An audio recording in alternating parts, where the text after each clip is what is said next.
ಅರ್ಜುನನು ಹೀಗೆ ಪ್ರಶ್ನಿಸಿದನು, ಪ್ರಭುವೇ, ಪರಮಪುರುಷನೇ, ಯಾವುದು ಬ್ರಹ್ಮನ್, ಯಾವುದು ಆತ್ಮ, ಕರ್ಮ ಯಾವುದು, ಈ ಐಹಿಕ ಅಭಿವ್ಯಕ್ತಿ ಯಾವುದು, ದೇವತೆಗಳು ಯಾರು? ದಯೆಯಿಟ್ಟು ಇದನ್ನು ನನಗೆ ವಿವರಿಸು. ಮಧುಸೂದನನೇ, ಯಜ್ಞದ ಪ್ರಭುವು ಯಾರು? ಅವನು ದೇಹದಲ್ಲಿ ವಾಸಿಸುವುದು ಹೇಗೆ?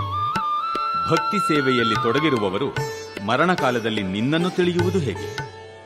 ದೇವೋತ್ತಮ ಪರಮಪುರುಷನು ಹೀಗೆ ಹೇಳಿದನು, ಅವಿನಾಶಿಯಾದ ದಿವ್ಯ ಜೀವಿಗೆ ಬ್ರಹ್ಮನ್ ಎಂದು ಹೆಸರು. ಅವನ ನಿತ್ಯ ಸ್ವಭಾವವನ್ನು ಅಧ್ಯಾತ್ಮ ಅಥವಾ ಆತ್ಮ ಎಂದು ಕರೆಯುತ್ತಾರೆ. ಜೀವಿಗಳ ಭೌತಿಕ ಶರೀರಗಳ ಬೆಳವಣಿಗೆಗೆ ಸಂಬಂಧಿಸಿದ ಕ್ರಿಯೆಗೆ ಕರ್ಮ ಎಂದು ಹೆಸರು. ಶರೀರಧಾರಿಗಳಲ್ಲಿ ಅತ್ಯಂತ ಶ್ರೇಷ್ಠನಾದ ಅರ್ಜುನನೇ, ಸದಾ ಬದಲಾಗುತ್ತಿರುವ ಭೌತಿಕ ಪ್ರಕೃತಿಗೆ ಅಧಿಭೂತ ಎಂದು ಹೆಸರು. ಸೂರ್ಯ ಚಂದ್ರರಂತಹ ದೇವತೆಗಳನ್ನು ಒಳಗೊಳ್ಳುವ ಭಗವಂತನ ವಿರಾಟ್ ರೂಪಕ್ಕೆ ಅಧಿದೈವ ಎಂದು ಹೆಸರು. ಎಲ್ಲ ಶರೀರಧಾರಿಗಳ ಹೃದಯಗಳಲ್ಲಿ ಪರಮಾತ್ಮನಿಂದ ಪ್ರತಿನಿಧಿತನಾದ ನನಗೆ, ಪರಮಪ್ರಭುವಿಗೆ ಅಧಿಯಜ್ಞ, ಯಜ್ಞದ ಪ್ರಭು ಎಂದು ಹೆಸರು. ಅಂತ್ಯಕಾಲದಲ್ಲಿ ನನ್ನನ್ನು ಸ್ಮರಿಸುತ್ತಾ ಯಾವನು ದೇಹವನ್ನು ಬಿಡುವನೋ ಅವನು ಕೂಡಲೇ ನನ್ನ ಸ್ವಭಾವವನ್ನು ಹೊಂದುತ್ತಾನೆ. ಇದರಲ್ಲಿ ಸಂಶಯವೇ ಇಲ್ಲ. ಕೌಂತೆಯ, ವ್ಯಕ್ತಿಯು ತನ್ನ ದೇಹವನ್ನು ಬಿಡುವಾಗ ಯಾವ ಭಾವವನ್ನು ಸ್ಮರಿಸುವನೋ ಅದೇ ಭಾವವನ್ನು ನಿಶ್ಚಯವಾಗಿಯೂ ಪಡೆಯುವನು. ಆದುದರಿಂದ ಅರ್ಜುನನೇ, ನೀನು ಯಾವಾಗಲೂ ನನ್ನನ್ನು ಕೃಷ್ಣನ ರೂಪದಲ್ಲಿ ಸ್ಮರಿಸುತ್ತಿರಬೇಕು. ಅದೇ ಕಾಲದಲ್ಲಿ ಯುದ್ಧ ಮಾಡುವ ನಿನ್ನ ವಿಧಿತ ಕರ್ತವ್ಯವನ್ನು ಮಾಡಬೇಕು. ನಿನ್ನ ಚಟುವಟಿಕೆಗಳನ್ನು ನನಗೆ ಅರ್ಪಿಸಿ ನಿನ್ನ ಮನಸ್ಸು ಮತ್ತು ಬುದ್ಧಿಶಕ್ತಿಗಳನ್ನು ನನ್ನಲ್ಲಿ ನೆಲೆಸಿದ್ದರೆ ನಿಸ್ಸಂಶಯವಾಗಿಯೂ ನೀನು ನನ್ನನ್ನೇ ಹೊಂದುವೆ. ಪ್ರಾರ್ಥನೆ. ದೇವೋತ್ತಮ ಪರಮ ಪುರುಷನಂತೆ ನನ್ನನ್ನು ಯಾರು ಧ್ಯಾನಿಸುತ್ತಾರೋ, ಬೇರೆ ಯಾವ ಕಡೆಗೂ ಮನಸ್ಸು ಚಲಿಸದಂತೆ ಯಾರ ಮನಸ್ಸು ಸದಾ ನನ್ನಲ್ಲಿ ತನ್ಮಯವಾಗಿರುವುದೋ ಅವನು ಖಂಡಿತವಾಗಿಯೂ ನನ್ನ ಬಳಿಗೆ ಬರುವನು.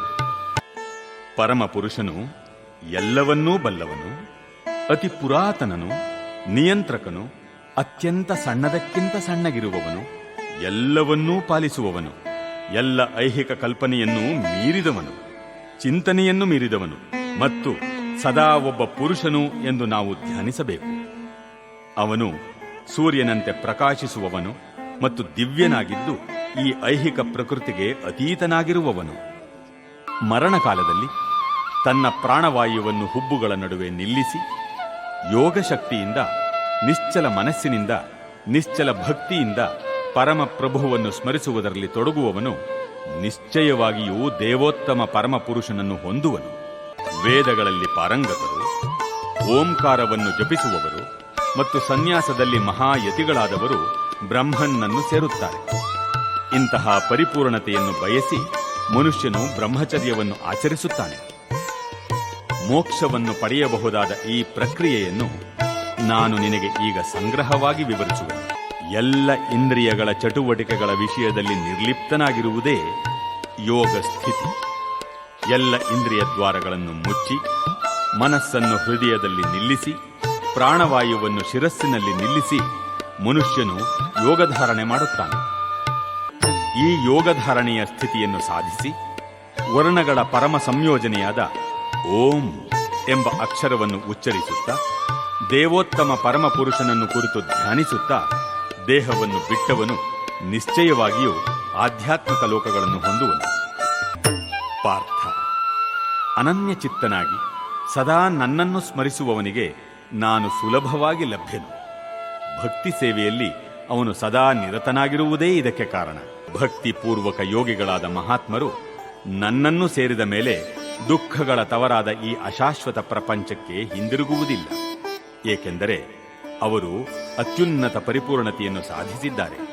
ಐಹಿಕ ಜಗತ್ತಿನ ಅತ್ಯುನ್ನತ ಲೋಕದಿಂದ ಅತಿ ಕೆಳಗಿನ ಲೋಕದವರೆಗೆ ಎಲ್ಲ ಲೋಕಗಳು ದುಃಖದ ಆವಾಸಗಳೇ. ಇವುಗಳಲ್ಲಿ ಜನನ ಮರಣಗಳು ಮತ್ತೆ ಮತ್ತೆ ಆಗುತ್ತವೆ. ಆದರೆ ಕೌಂತೆಯ, ನನ್ನ ನಿವಾಸವನ್ನು ಸೇರಿದವನಿಗೆ ಪುನರ್ಜನ್ಮವಿಲ್ಲ.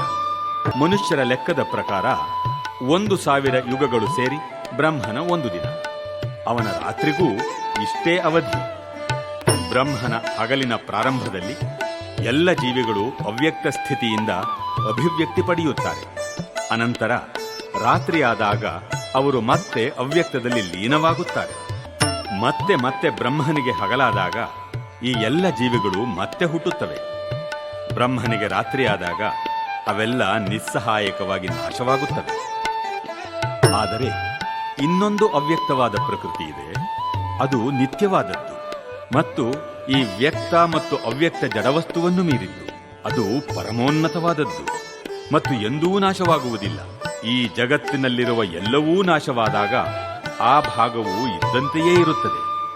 ಯಾವುದನ್ನು ವೇದಾಂತಿಗಳು ಅವ್ಯಕ್ತ ಮತ್ತು ಅಕ್ಷರ ಚ್ಯುತಿರಹಿತ ಎಂದು ವರ್ಣಿಸುತ್ತಾರೋ, ಯಾವುದನ್ನು ಪರಮಗತಿ ಎಂದು ತಿಳಿಯುತ್ತಾರೋ, ಯಾವ ಸ್ಥಾನವನ್ನು ಒಮ್ಮೆ ಸೇರಿದರೆ ಮನುಷ್ಯನು ಎಂದೂ ಹಿಂದಿರುಗುವುದಿಲ್ಲವೋ ಅದು ನನ್ನ ಪರಮನಿವಾಸ. ಪಾರ್ಥನೆ, ಎಲ್ಲಕ್ಕಿಂತ ಶ್ರೇಷ್ಠನಾದ ದೇವೋತ್ತಮ ಪುರುಷನನ್ನು ಪರಿಶುದ್ಧ ಭಕ್ತಿಯಿಂದ ಸೇರಬಹುದು. ತನ್ನ ನಿವಾಸದಲ್ಲಿದ್ದರೂ ಆತನು ಸರ್ವಾಂತರ್ಯಾಮಿ ಮತ್ತು ಎಲ್ಲ ವಸ್ತುಗಳೂ ಅವನ ಒಳಗೇ ಇವೆ.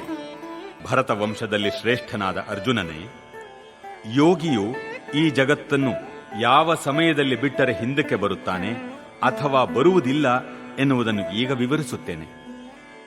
ಪರಬ್ರಹ್ಮನನ್ನು ಬಲ್ಲವರು ಅಗ್ನಿದೇವತೆಯ ಪ್ರಭಾವದ ಕಾಲದಲ್ಲಿ, ಬೆಳಕಿನಲ್ಲಿ, ಹಗಲು ಶುಭ ಕ್ಷಣದಲ್ಲಿ, ಶುಕ್ಲ ಪಕ್ಷದಲ್ಲಿ, ಉತ್ತರಾಯಣದ 6 ಮಾಸಗಳಲ್ಲಿ ಈ ಜಗತ್ತನ್ನು ಬಿಟ್ಟು ಪರಬ್ರಹ್ಮನನ್ನು ಸೇರುತ್ತಾರೆ. ಧೂಮಕಾಲದಲ್ಲಿ, ರಾತ್ರಿಯಲ್ಲಿ, ಕೃಷ್ಣ ಪಕ್ಷದಲ್ಲಿ, ದಕ್ಷಿಣಾಯನದ 6 ತಿಂಗಳಲ್ಲಿ ಮರಣ ಹೊಂದುವ ಯೋಗಿಯು ಚಂದ್ರಲೋಕವನ್ನು ಸೇರುತ್ತಾನೆ. ಆದರೆ ಮರಳಿ ಬರುತ್ತಾನೆ. ವೈದಿಕ ಅಭಿಪ್ರಾಯದಂತೆ ಈ ಜಗತ್ತನ್ನು ಬಿಡಲು 2 ರೀತಿಗಳಿವೆ. ಒಂದು ಬೆಳಕಿನಲ್ಲಿ, ಎರಡನೆಯದು ಕತ್ತಲಿನಲ್ಲಿ. ಬೆಳಕಿನಲ್ಲಿ ನಿರ್ಗಮಿಸಿದವನು ಹಿಂದಕ್ಕೆ ಬರುವುದಿಲ್ಲ, ಆದರೆ ಕತ್ತಲೆಯಲ್ಲಿ ನಿರ್ಗಮಿಸಿದವನು ಹಿಂದಕ್ಕೆ ಬರುತ್ತಾನೆ. ಅರ್ಜುನ, ಭಕ್ತರಿಗೆ ಈ 2 ಮಾರ್ಗಗಳು ತಿಳಿದಿದ್ದರೂ ಅವರು ಗೊಂದಲಕ್ಕೀಡಾಗುವುದಿಲ್ಲ. ಆದುದರಿಂದ ಸದಾ ಯೋಗಯುಕ್ತನಾಗಿರು. ಭಕ್ತಿಪೂರ್ವಕ ಸೇವೆಯ ಮಾರ್ಗವನ್ನು ಸ್ವೀಕರಿಸುವವನು ವೇದಾಧ್ಯಯನ, ಯಜ್ಞಗಳ ಆಚರಣೆ, ದಾನ ಮಾಡುವುದು ಅಥವಾ ತಾತ್ವಿಕ ಮತ್ತು ಕಾಮ್ಯ ಕರ್ಮಗಳಿಂದ ಬರುವ ಫಲಗಳನ್ನು ಕಳೆದುಕೊಳ್ಳಬೇಕಾಗಿಲ್ಲ. ಭಕ್ತಿ ಸೇವೆ ಮಾಡಿದರೆ ಸಾಕು, ಆತನು ಇವೆಲ್ಲವನ್ನೂ ಪಡೆಯುತ್ತಾನೆ ಮತ್ತು ಕಡೆಯಲ್ಲಿ ಪರಮ ಶಾಶ್ವತ ನಿವಾಸವನ್ನು ಸೇರುತ್ತಾನೆ.